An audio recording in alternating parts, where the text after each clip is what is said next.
levei um tapa de luva porque a gente precisa olhar mais para as nossas companheiras, principalmente para as nossas outras companheiras que não estão nessa superfície, pensando quais são os momentos hoje que a gente tem para ampliar esse lugar das identidades. E aí eu tive que dar 1 ou 2 passos atrás para conseguir falar algo que certamente a boa parte aqui universitária, privilegiados, né? Gente, é importante falar dos lugares de privilégio. Estão debatendo, por exemplo, identidade cis, gênero fluido, o quanto que a gente, né, precisa olhar um pouquinho, sair da zona de conforto, mas ampliar, mas ao mesmo tempo aproveitando essa vaga aberta, essa possibilidade de fazer esse diálogo, de aproveitar essa vaga que a política está permitindo hoje, da gente ampliar as questões das mulheres, ampliar o debate sobre feminismo. Bom, eu me identifico como feminista negra, como marxista, e tem mulheres importantes nessa empreitada, olhando aqui, preparando, tentando dialogar um pouco com Luciana e com Márcia. Fui dar uma olhada nas cartas e nos materiais da Rosa de Luxemburgo, que não era negra, mas era manca, e que foi negada dentro do Partidão também. E resistiu, né? E ou ela era estigmatizada, por exemplo, por ser manca e falar sobre cartas de amor, por exemplo, mesmo a mulher revolucionária, de partido, de disputa interna, que foi, mas sempre desqualificada, por exemplo, na polêmica com o Lênin. Se a gente não olhar, não conseguir dialogar e ampliar esse lugar, né, do que foi o século XIX, do que foi o século XX, para onde a gente se encontra hoje, fazer esses diálogos históricos, a gente perde a perspectiva de fazer disputas por direitos, de fazer disputas por igualdade dos direitos. Porque antes do que estava sendo colocado, ainda era, por exemplo, o direito à fala, que muitas das vezes é negado ainda nos espaços. Por exemplo, se a gente pensar espaços de esquerda. Mas hoje a gente está falando sobre igualdade desses direitos adquiridos. Percebe? Tem uma diferenciação que, se a gente botar tudo no mesmo bojo e é a mesma coisa, a gente não avança. Só para fazer um paralelo, o meu debate também, outro da segurança pública, se a gente fala que a gente está vivendo num período de ditadura, a gente perde a dimensão do que foi a ditadura. A gente pode falar dos índices de homicídios, dos índices de desaparecidos, a gente pode fazer alusões em termos agora o processo de censura. Agora, simplesmente dizer que é a mesma coisa, que a gente vive uma ditadura, a gente não, por exemplo, não valoriza o trabalho das comissões da verdade no período da ditadura, que tinha um tipo de intervenção, e hoje as comissões da verdade no período da democracia, né? Os requintes são outros, então isso a gente precisa para a gente poder enfrentar de fato, né? Ou a favela é a mesma, se a gente fizer uma análise rasteira nesse sentido de não aprofundar, de não ir ao radical da palavra, né? Enfim, da gente não aprofundar nas questões que estão colocadas. Então, trazer esse século XXI por exemplo, fazer diálogos através da tecnologia, né? Acho que a gente fazer política através da tecnologia nos tempos de feminismo é importante. Acho que tem grupos de mulheres. Esses dias eu fui entrevistada por um grupo de mulheres pesquisadoras do laboratório, por exemplo, da prostituição, que está fazendo um trabalho muito importante pela UFRJ, das análises do quanto a articulação dessas mulheres se dá pela rede social, ou um outro movimento que é um outro tipo de mulheres, né? No qual eu muito me identifico por ser mãe, ter sido mãe da adolescência, que são as mães hoje, as doulas, no que foi agora essa última movimentação das mulheres doulas, pela garantia das doulas no serviço público. O que significa? Tenho uma filhada de 5 anos que ela teve doula, mas a mãe morava em Niterói, está no grupo das privilegiadas, tem um outro acesso. Se eu falar sobre doula com aquela minha amiga manicure que está falando com vocês agora, vai ser outro tapa de luva e a gente não avança. O lugar hoje da articulação via redes sociais dessas mulheres importantes, como as mulheres doulas, se dá pela atuação delas no serviço público. Elas não estão falando que tem que estar na Santa Bernadette ou nos hospitais, nas maternidades públicas. O reivindicar dessas mulheres, com muita luta, com um projeto de lei que foi negado e recebeu 200 e poucas emendas, e elas pressionaram, se articularam, foram em todos os gabinetes, os 70 gabinetes que a LERJ compõe, e conseguiram aprovar e a lei está sancionada. Ou seja, isto é uma articulação que nos permite hoje as redes sociais. É claro que a gente tem pontos negativos, como tem em várias ações. A gente vai precisar se reorganizar e se rearticular enquanto feministas, pensando o que nos une e não o que nos separa, para, por exemplo, avançar no que foram as hashtags nesse último período. O que foi primeiro assédio, o que é o resultado do blog do Agora Que São Elas, o que é a Sinquiolga, enfim.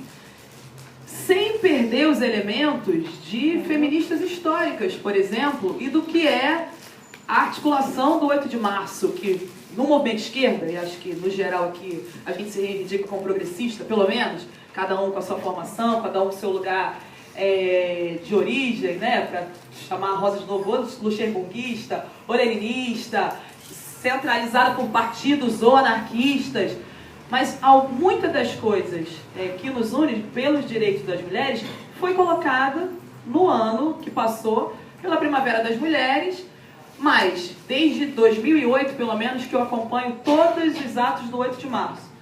Com a MB, UBM, Cantra, e aí, né, temos companheiros na partida Chuma, Nilceia, Ângela Freitas, Ângela Bota, mulheres que estão nessa construção.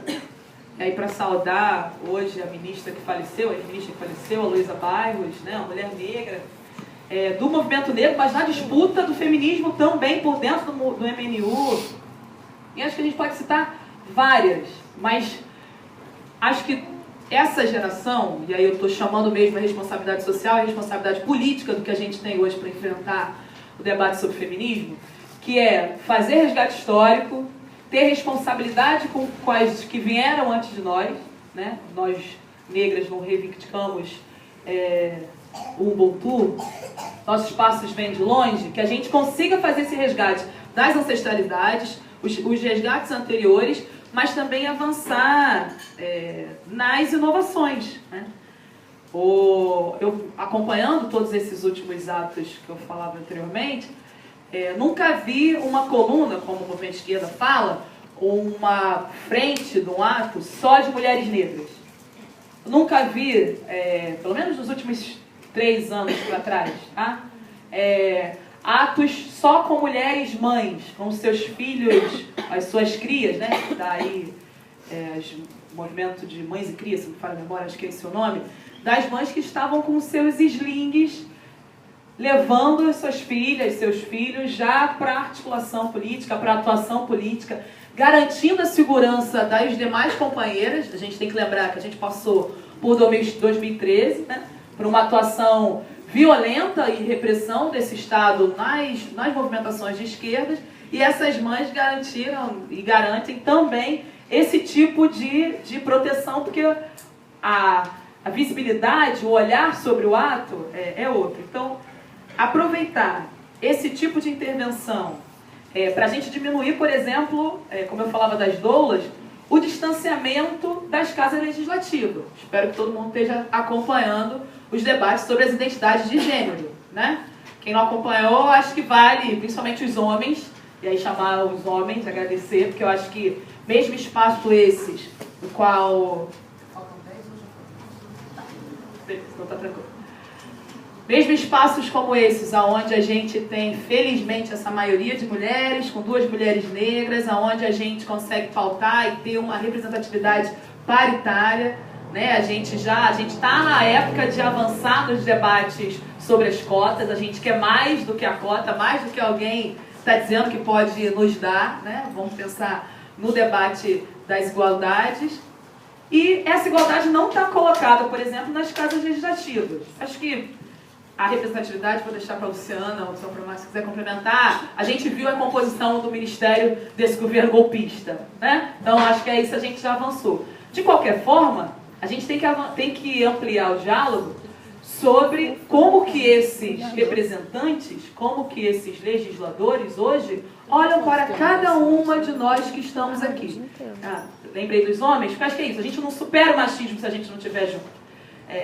O protagonismo é nosso, mas os homens têm que estar juntos, porque senão a gente não avança. A gente vai ditar, a gente vai estar na frente, é o lugar e é o tempo onde as representatividades importam. Não é qualquer representatividade, porque eu quero o meu campo, eu quero o meu lugar progressista no lugar lá de representação. Não quero qualquer um. E aí nessa linha do qualquer um, é a linha do que hoje possibilita na Câmara Municipal, por exemplo, ter intervenções e ter emendas que retiram de todo e qualquer projeto, por exemplo, quando tem gênero alimentício. Sabe assim, não é só quando tem gênero. Gênero alimentício foi retirado de um projeto de lei que falava das escolas. A gente tem esse tipo de avanço. O que foi, eu li até num texto da Márcia, na CUT, o que foi uma moção de repúdio a Simone de Beauvoir na Câmara de Campinas. Gente, moção de repúdio a Simone de Beauvoir. É isso, é pra gente rir, mas é pra gente também estar situada na missão do feminismo que a gente tem que ter e do quão a gente precisa avançar. E aí tem total acordo, acho que as feministas negras estão pautando um lugar hoje fundamental, salve Giovana, Tula, enfim, algumas professoras que eu tenho lido, tentado fazer alguns diálogos, sobre o feminismo negro. Não partimos do mesmo lugar. Agora, não reconhecer em nada o papel do segundo sexo é uma desvalorização e é um distanciamento que não nos coloca, por exemplo, com identificações. A gente vai precisar ter esse tipo de enfrentamento, inclusive com as nossas amigas, companheiras. Claro que a gente precisa pautar as nossas diferenças, né? Mas se a gente não olhar, por exemplo, para Angela Davis, para Bell Hooks, né? Ou Hooks, Audre Lorde, assim, e não identificar essas mulheres, por exemplo, com as mulheres negras que estão perdendo seus filhos hoje nos Estados Unidos e tendo que avançar, que são mães de crias pretas. Se eu não olhar para todas as mulheres que sejam mães, para além do lugar de debate biológico, tá? Não é isso que eu estou querendo trazer.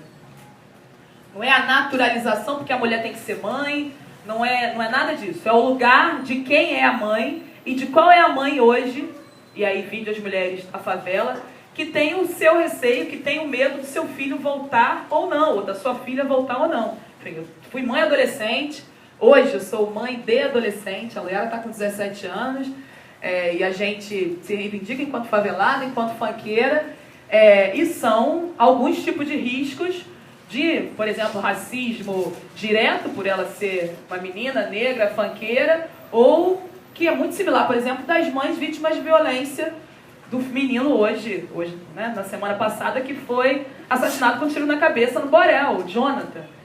E essa mãe, para trazer uma história pontual, enfim, enquanto mulher, de uma riqueza, de uma força e de uma dor que, quando foi mãe na adolescência, o primeiro filho é criado pela avó. Percebe? Então a gente tem um ciclo que a gente vai precisar ter um tipo de identificação e de intervenção. Afinal de contas, para mudar isso, tem um lugar da sociedade, onde a gente tem que sair do simbólico para o objetivo, e tem uma mudança estrutural também, né? Vídeo, racismo e machismo sendo estruturais, das políticas públicas. E aí a gente tem que chamar a responsabilidade de cada formação aqui. Das professoras, das advogadas, das escritoras, por exemplo, do grupo do Maremoto na Maré, que faz o debate com o diálogo, que é o grupo do CTO, com as Marias do Brasil, enfim, com as identificações necessárias para a gente avançar subjetivamente e objetivamente. Enfim. E aí, para ir concluindo em algumas coisas que eu não posso deixar de falar dessa vivência enquanto ativista de direitos humanos, enquanto mulher que coordena uma comissão de direitos humanos, que teve que sentar já com o Beltrame da vida, ou com o comandante da UPP, ou ter que fazer mediações de conflitos com essas figuras o direito de sermos mulher, de sermos feminista, mas também de sermos feminina, de escolhermos o nosso trajeto. Lembra da Rosa, quando eu falei o direito dessas mulheres de serem poeta, de falarem sobre afeto, de serem firmes, né? Porque não é a sensibilidade, não é o mimimi, mas de também não tem que se masculinizar, porque que história é essa que tem que estar igual ao homem para fazer essa disputa? E aí, chamando também Carolina Maria de Jesus, quando ela traz o quarto de despejo e fala dos silenciamentos, e fala da sua vida através da poesia. Mesmo com a dureza, mesmo com a falta, né? Enfim, peguei uma época, o final da Maré, que tinha palafita. Então, como é que vive? Então, acho que a gente colocar um pouquinho no lugar do outro, para poder ter esse lugar da alteridade das disputas, é fundamental do quanto que sobrevive fazendo poesia, né? Do quanto que sobrevive no silêncio. Mas aí, eu hoje, com algumas leituras que eu acho que a gente tem que avançar, a Audre Lorde fala muito do quanto que ela não quis se submeter, né? O quanto que essa submissão, por exemplo, que as mulheres encarceradas, que eu acho que é um tempo a dialogar com a Luciana, coloca, elas conseguem fazer escolhas para serem a mula, elas são submissas, elas fazem pelos filhos, porque é muito comum. Quem nunca recebeu no seu grupo do WhatsApp a história de que recebe pensão, ou então do quanto que aprovado no último período um valor que a família dos presos vão receber, sem falar em nenhum critério. Que teve que ter contribuição. Inclusive, às vezes a gente até repassa, né? Se a gente não olhar para esse tipo de disputas simbólicas, a gente não pode silenciar e nem ser silenciada, a gente não avança. E aí, a Audre fala que há muitas maneiras de ser vulnerável, sendo mulher. Agora, uma que a gente não pode deixar se calar. A gente fica mais vulnerável se nós nos silenciarmos. E aí eu estou chamando cada uma aqui, a cada um, para a gente gritar, para a gente ocupar, para a gente disputar, porque o que a gente não pode é silenciar. Obrigada.